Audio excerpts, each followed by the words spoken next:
ఏదో పిచ్చి ధైర్యం ఒక్కోసారి మనల్ని అలా వెంటాడుతూ ఉంటుందండి. ఏదో చూసి మురిచిపోతాం. కొందరు గుర్రములను బట్టి, కొందరు రథములను బట్టి, కొందరు ఆస్తిని బట్టి, కొందరు అంతస్తుని బట్టి, కొందరు ఉద్యోగాన్ని బట్టి, కొందరు వ్యాపారాన్ని బట్టి, కొందరు బంగారాన్ని బట్టి, కొందరు భూముల్ని బట్టి, కొందరు జనాల్ని బట్టి, కొందరు పదవుల్ని బట్టి, చదువుల్ని బట్టి అతిశయిస్తూ ఉంటారు. కానీ ఎప్పుడు ఏం జరగబోతుందో ఎవ్వడికి తెలీదు. మన చుట్టూ ఉన్నవన్నీ శాశ్వతాలు అనుకుంటాం, కాను రెప్పపాటులో మొత్తం మాయమైపోతాయి. మా తాతలు నేతులు తాగారని చెప్పుకున్న వాళ్ళు ఇప్పుడు ఎందుకు పనికి రాకుండా రోడ్డు మీద అడుక్కు తింటున్న వాళ్ళు చాలా మంది ఉన్నారు.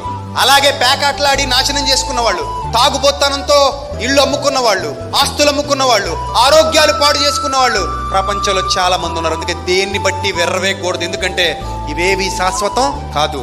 ఈ రోజు ధనం ఉందని వెర్రవీగుతున్నామేమో, రేపొద్దున రూపాయి లేకుండా అయిపోవచ్చు. ఈరోజు భూములు ఉన్నాయని వెర్రవీగుతున్నామేమో, రేపొద్దున అన్ని పోవచ్చు. ఈరోజు బలం ఉందని వెర్రవీగుతున్నామేమో, రేపొద్దున మంచం పట్టేసి ఐసీయూలోకి వెళ్ళిపోవచ్చు. అర్థమవుతుందా?